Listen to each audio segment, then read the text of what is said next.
YouTube, what's going on? It's your boy ATruckerNamedJay checking in, man. As you can see, we entering into Indiana. Got a FEMA load headed down to the Carolinas. You know what I'm talking about? We've been rocking. Indiana. Thank you, Google. We've been, been rocking and rolling. Got like I said, this load delivered by Friday, and you were in a 12-minute slowdown caused by a crash. No still shit. on the fastest route. Thank you. I'm rocking out for another about 2.5 weeks. I feel like really like 2 weeks at this point, and then I'm going home. I'm gonna be home for a while, man. Like I'm going home for like probably like a month and a half, to be honest with y'all. Like, but I'll talk about that in another video. What I want to make this real quick video, and I want to pose a question. This question is to kind of bridge the gap between the lease operators and the owner operators and the authority owners and everybody. I just have one simple question. I feel like I've asked this before, but I can't remember, so I'm just gonna ask it again, just cause I can, cause I do what I want. How much is too much? How much is too much when it comes to monthly costs? You know, I hear, everyone says you're supposed to have low monthly costs as an owner operator when referring to a one truck pony, and I'm just really interested in the numbers as to what specific number should a driver shoot to be up under, because like with my situation here at VL, for those that don't know, been under a rock for the last 6 months. My truck payment is $19.96 a month, which is $2,000, round up $4. I'll spot you the $4. I can afford it. And 20% of my gross takes care of everything else. My tags, my IFTA, trailer, bobtail, all that shit comes out of that 20%. And then I pay for fuel. So hypothetically, I already did the math, but you can double check it. I figured if I make $25,000 gross in a month, I would probably keep about $13,000 of that, because of my $2,000 a month in expenses for truck payment. I figure if I do about $1,200 a week in fuel, which that's kind of, that just depends. But that's $4,800, as well as the 20% that would come out of that $25,000, which would be $5,000. That would leave me with right around $13,000. Now, if you want to break that $13,000 down even more, the way I did it, with my monthly expenses, I rounded my monthly expenses up to about $3,800 because of, we just recently acquired a new family vehicle. So my monthly expenses now are at about $3,800, $3,800. So you subtract that. You take out 20% for taxes, just because I believe with all the write-offs that I will have, I wouldn't get hit as hard as I would if I was just a company driver, which I won't get hit hard as a company driver either, but whatever, that's nor here nor there. I'm not a tax professional, so please don't take your tax advice from me, or anybody on YouTube for that matter that's not a professional. But I take 20% out for taxes, and I think after I did all of those numbers, I still was left with about $7,400 or $7,300, somewhere in that range. After my monthly expenses at home, after paying fuel, after my truck payment, after the 20% of my gross, after everything, tolls, all of that. Tolls, it's just miscellaneous, so it just depends on where you go. So you could throw in, I don't know, whatever you want to throw in for tolls. Like, it depends on the area that you run. I don't run a lot of toll areas a lot. I do a lot of Midwest to like Texas to like Indiana and Illinois. Don't pronounce the S. I do Georgia a lot, 95. I don't go out west a lot anymore, so I don't see a lot of tolls. That's just not something that I have to deal with. But if you want to run the Northeast, or you live in the Northeast, and you want to go home, obviously the tolls is something you're gonna have to calculate. But so you can do that on your own. I'm doing specifically to my budget because I want a specific answer to my situation. With all that being said, I think if I split that 7,400 in half, I think I did it to where it was like 3,700. So whatever 3,700 times 2 is what I had left over, and I just split that in half and say 3,700 would go to 3,700 would go to maintenance. The other 3,700 would go to operations. You know what I mean? Now, and really, operations, maintenance, same shit, potato, potato.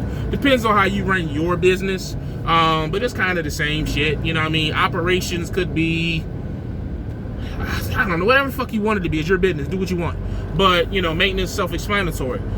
So I feel like if I'm able, out of $25,000 gross and averaging $1,200 a week in fuel, I feel like if I take home, you know, that money, I feel like that's good. However, I am interested to know what are the numbers that I should aim for, because I'm just curious. You know what I mean? I'm always seeking to understand. Not looking really to argue, but just to understand. Because, and I know there's a lot of things that go into that, depending on what the market doing, how many miles did you run for that 25,000. Only thing that really affects is the fuel. So either your fuel is going to be $100 or $200 more, or $100 or $200 less. But it's the same shit. You know what I mean? 25,000 is 25,000. How many miles you did? It's just only other thing that would affect is the fuel. You know what I mean? Unless you had a breakdown. But I'm just speaking. You know, let's just say for this month I didn't have any breakdowns. You know what I mean? So I'm taking home $7,000 for my business after paying my personal expenses. So how much more would I be looking to keep? Because like I hear Lone Mountain a lot. You know, I hear Bulldog a lot. I hear a lot of different dealerships. And my thing is, I look at some of Lone Mountain's trucks and these dealerships' trucks, and their monthly expenses or monthly truck payments are $1,300 to $1,600.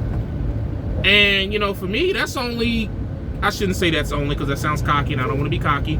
That's $700 to $400, $400 to $700 difference.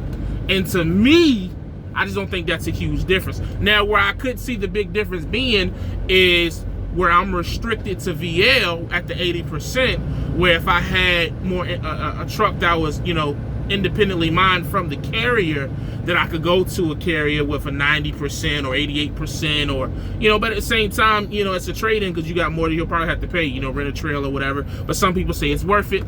You know, I guess that just depends on your business plan.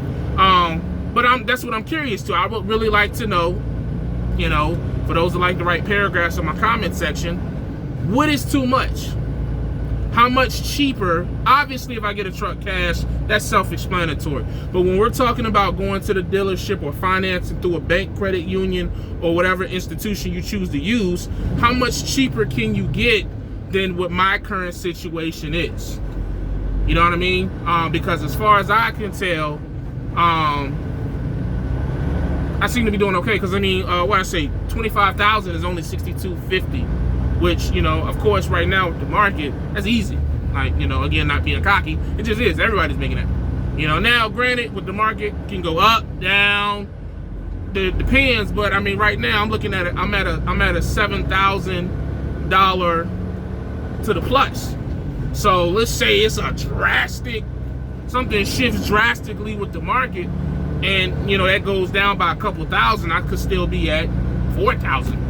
After everything is paid. And then of course maintenance and miscellaneous things, but of course while you're up and while the things are good, you stacking your money, that's just stuff you're already prepared for. You get your credit right, which is what I'm continuously doing, trying to get certain loans, whatever, and I give you all my business. But you are prepared for those type of things, so when it happens, you know, because the way I feel like if you're running your business correctly, when breakdowns happen, it's not a panic mode, it's just you're almost expecting it. You know what I mean? That's why you take advantage of not being broke down for as long as you can, so then when you do break down, you so much to the good, it's like, okay, vacation time. That's the way I look at it. You know what I mean? But somebody, you know, again, educate me. How much more cheaper can I get? Now, granted, I do know, disclaimer for those that are still watching, I understand 1000% that on the tail end of this, if I was to buy this truck, how much more I'd be paying for this truck than if I was to go through a dealership. I understand that. 100%. I understand too as well, because I am leased on to VL and I'm leasing through VL, that it limits my freedom as of what I can do as far as moving to different carriers and maybe making a more percentage of the load and things to that nature, or even having a load board or whatever. So I understand those, and as of right now, while I'm on this level and this part of the game, I'm cool with not having that as of right now. But my question is, again, just moving forward, I would like to know from the experienced guys, you know, whoever, just trying to open a conversation, what is considered too much? You know, if you're going to come up here and say mega carrier leases, save your breath. I already know that. I mean, come on, let's just common sense. You know what I mean? It takes a very special type of person to make a mega carrier lease work for a long period of time, because everybody can make it work for 6 months to a year, but to make it work over the course of 2, 3, 4 years takes a special type of person. You got to know money. You got to know what you're doing. You got to really know what you're doing to make a mega carrier lease work. No disrespect to mega carrier leases, just the fact you just can't hop in a mega carrier lease and just drive and just. Trust me, I know. I'm not trying to be funny. I'm speaking specifically to my situation. Oh, is this dude broke down? Oh, did his truck blow up? Dang, he stalled out. Damn. Woo, damn, cuz. He stalled. He got a puddle. He had a puddle on the ground. Damn, he right in the middle of I-80. Goddamn, there you go. Them guys that want them old truck. Oh, no, I'm just playing. Damn, that's tough though. I hope he get that handle, because that's gonna be a crazy tow bill having to get towed out the middle of I-80 at 7 o'clock. Whew. But anyways, that's all I got, man. I just wanted to, I wonder if that was like a bad omen.